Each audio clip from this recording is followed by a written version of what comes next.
ಇನ್ನು ಎಲ್ಲಿಯೂ ಲೀಕ್ ಆಗಲಿಲ್ಲ, ನಮ್ಮ ಮುಂದೆ ಕೆಲಸ ನಡೆದ್ರು ಅದರ ಉದ್ದೇಶ ಇದೆ ಅಂತ ಸುಳಿವು ನಮಗೆ ಗೊತ್ತಾಗಲೇ ಇಲ್ಲ. 4 ತಿಂಗಳಿನಿಂದ ಇಂಥ ಕಾರ್ಯಕ್ಕಾಗಿಯೇ ಕೆಲಸ ಮಾಡಿದ್ರು ನಮಗೆ ಇದರ ವಾಸನೆ ಕೂಡ ಬರಲಿಲ್ಲ.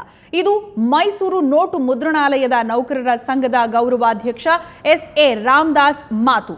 ದೇಶದಾದ್ಯಂತ 500, 1,000 ಮುಖಬೆಲೆಯ ನೋಟುಗಳು ತಮ್ಮ ಬೆಲೆಯನ್ನ ಕಳೆದುಕೊಂಡಿವೆ. ಹೊಸ ನೋಟುಗಳು ಮುದ್ರಣವಾಗಿವೆ.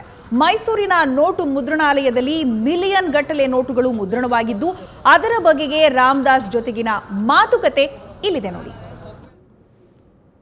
ಪ್ರಧಾನಿ ಮೋದಿಯವರು ರಾತ್ರೋರಾತ್ರಿಯಲ್ಲಿ ಒಂದು ದೊಡ್ಡ ದಿಟ್ಟ ನಿರ್ಧಾರವನ್ನು ತಗೊಂಡಿದ್ದಾರೆ. ಇಂಥ ಒಂದು ದೊಡ್ಡ ನಿರ್ಧಾರವನ್ನು ತಗೊಂಡ್ರೂ ಕೂಡ ದೇಶದ ಯಾವೊಬ್ಬ ಪ್ರಜೆಗೂ ಕೂಡ ಗೊತ್ತಾಗಿಲ್ಲ. RBI ಮುಖೇನವಾಗಿ ದೇಶದಲ್ಲಿರ್ತಕ್ಕಂತಹ 500 ಮತ್ತು 1000 ನೋಟಿನ ಮುಖಬೆಲೆಯ ನೋಟುಗಳೇನಿವೆ ಆ ಹಳೆಯ ನೋಟುಗಳನ್ನ ಹಿಂಪಡಿತಕ್ಕಂಥದ್ದು ಮತ್ತು ಹೊಸ ನೋಟುಗಳ ಮುದ್ರಣಗಳು ಕೂಡ ಈಗಾಗಲೇ ಆಗೋಗಿದೆ. ಹೀಗಾಗಿ ಇನ್ನು ಕೇವಲ 2 ದಿನಗಳಲ್ಲಿ ಈ ನಮ್ಮಲ್ಲಿರ್ತಕ್ಕಂಥ ಹಳೆಯ ನೋಟುಗಳು ಚಲಾವಣೆಯಿಂದ ದೂರ ಹೋಗ್ತವೆ, ಹೊಸ ನೋಟುಗಳು ಚಲಾವಣೆಗೆ ಬರ್ತವೆ. ಇಂಥ ಒಂದು ದೊಡ್ಡ ಸರ್ಜಿಕಲ್ನ ಮಾಡಿದ್ದಾರೆ. ಆದರೆ ಇದು ಯಾರಿಗೂ ಕೂಡ ಗೊತ್ತಾಗಿಲ್ಲ. ಆದರೆ ಬನ್ನಿ, RBI ನೌಕರರಿಗೆ ಅಥವಾ RBI ನೌಕರರ ಸಂಘದವರಿಗೆ ಏನಾದರೂ ಇದು ಗೊತ್ತಿತ್ತಾ, ಇದನ್ನು ಯಾವ ರೀತಿಯಾಗಿ ಆಪರೇಷನ್ನ ಮಾಡಿದ್ರು ಅನ್ನೋದನ್ನು ಕೇಳೋಣ. ಸ್ವತಃ ನಮ್ಮ ಜೊತೆ ಇದ್ದಾರೆ ಎಸ್.ಎ. ರಾಮದಾಸ್ ಅವರು. ಇವರು RBI ನೌಕರರು ಏನಿದ್ದಾರೆ ಮೈಸೂರಿನಲ್ಲಿ ನೌಕರ ಸಂಘದ ಅಧ್ಯಕ್ಷರು ಕೂಡ ಆಗಿದ್ದಾರೆ. ಸರ್ ನಮಸ್ಕಾರ. ನಿಮಗೆ ನಮಸ್ಕಾರ ಸರ್. ಹೇಳಿ, ಇಷ್ಟು ಒಂದು ದೊಡ್ಡ ಆಪರೇಷನ್ ಆಗಿದೆ. ಇವತ್ತು 500 ಮತ್ತು 1000 ನೋಟ್ನ ಏನು ನೋಟುಗಳೇನಿವೆ ಹಳೆ ನೋಟುಗಳು ಇವತ್ತು ಚಲಾವಣೆಗೆ ಬರ್ತಾ ಇಲ್ಲ. ಇದು ನಿಮಗೆ ಮುಂಚಿತವಾಗಿ ಗೊತ್ತಿತ್ತಾ, ಇದು ಯಾವ ರೀತಿಯಾಗಿ ಆಯಿತು ಅಂತ? 500 ಮತ್ತು 1000 ರೂಪಾಯಿಗಳನ್ನು ಚಲಾವಣೆ ನಿಲ್ಲಿಸ್ತಾರೆ ಅಂತ ಯಾರಿಗೂ ಗೊತ್ತಿರಲಿಲ್ಲ.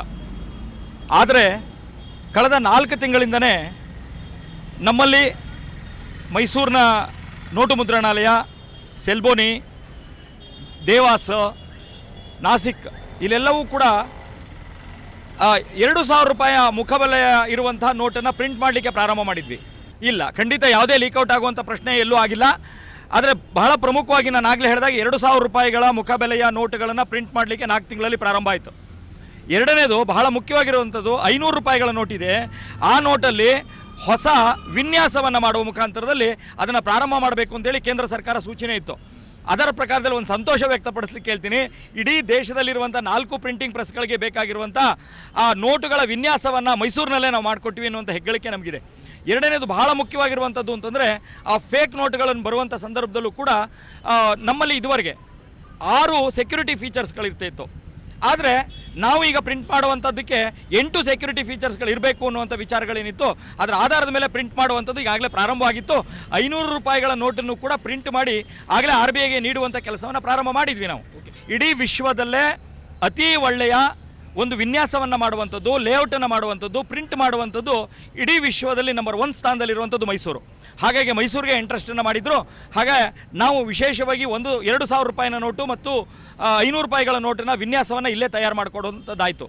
ನಾನು ಆಗಲೇ ಹೇಳಿದೆ, 6 ಫೀಚರ್ಸ್ಗಳ ಸೆಕ್ಯೂರಿಟಿ ಫೀಚರ್ಸ್ ಅಂತ ಏನು ಹೇಳ್ತಾ ಇದ್ದೀವಿ, 6 ಫೀಚರ್ಸ್ಗಳು ಅದರಲ್ಲಿ ಇರುವಂಥದ್ದಿದೆ. ಆದರೆ ಹೊಸ ನೋಟ್ಗಳಲ್ಲಿ 8 ಫೀಚರ್ಸ್ಗಳು ಇರುವಂಥದ್ದಿದೆ. ಇನ್ನೊಂದು ಸಂತೋಷ ವ್ಯಕ್ತಪಡಿಸೋದು, ನರೇಂದ್ರ ಮೋದಿಯವರು ಬಂದ ನಂತರದಲ್ಲೇ ಮೈಸೂರು ಮತ್ತು ದೇಶದ 2 ಕಡೆ ನಾವೀಗಾಗಲೇ ನಮ್ಮದೇ ಆದಂಥ ನೋಟಿಗೆ ಬೇಕಾಗಿರುವಂಥ ಪೇಪರ್ಗಳನ್ನು ನಾವೇ ಪ್ರಿಂಟ್ ಮಾಡ್ತಾ ಇದ್ದೀವಿ. ಇವಾಗ ದೇಶಕ್ಕೆ ಬೇಕಾಗಿರುವಂಥ ನೋಟು ಏನಿದೆ ಅದರಲ್ಲಿ 70% ಪೇಪರ್ನ ನಾವೇ ಪ್ರಿಂಟ್ ಮಾಡಲಿಕ್ಕೆ ಪ್ರಾರಂಭ ಮಾಡಿದ್ದೀವಿ. ಅದರಲ್ಲಿ 50% ಮೈಸೂರಿನಲ್ಲಿ ಮಾಡ್ತಾ ಇದ್ದೀವಿ. ಅದು ನಮಗೆ ಹೆಗ್ಗಳಿಕೆಯ ವಿಚಾರ. ಅದರಲ್ಲಿ ಬಹಳ ಮುಖ್ಯವಾಗಿರೋದು ಅಂತಂದರೆ ಇಡೀ ವಿಶ್ವಕ್ಕೆ ಒಂದು ಹೊಸ ರೂಪವನ್ನು ಕೊಡುವಂಥ ಆ ಪೇಪರ್ನ ಒಳಗಡೆ ಯಾರಿಗೂ ಕಣ್ಣಿಗೆ ಕಾಣದೇ ಇದ್ದ ರೀತಿಯಾದಂಥ 2 ಫೀಚರ್ಸ್ಗಳನ್ನು ಇಟ್ಟು ಈ ಬಾರಿ ಕೊಡುವಂಥದ್ದಕ್ಕೆ ಮಾಡಿರುವಂಥ ನಮಗೆಲ್ಲರಿಗೂ ಸಂತೋಷ. ಇದಿಷ್ಟಾಗಿತ್ತು ಎಸ್.ಎ. ರಾಮದಾಸ್ ಅವರ ಮಾತು. ಕ್ಯಾಮ್ರಾ ಪರ್ಸನ್ ನವೀನ್ ಜೊತೆ ಮಧು ಎಂ ಚಿನ್ಕುಳಿ, ಸುವರ್ಣ ನ್ಯೂಸ್, ಮೈಸೂರು.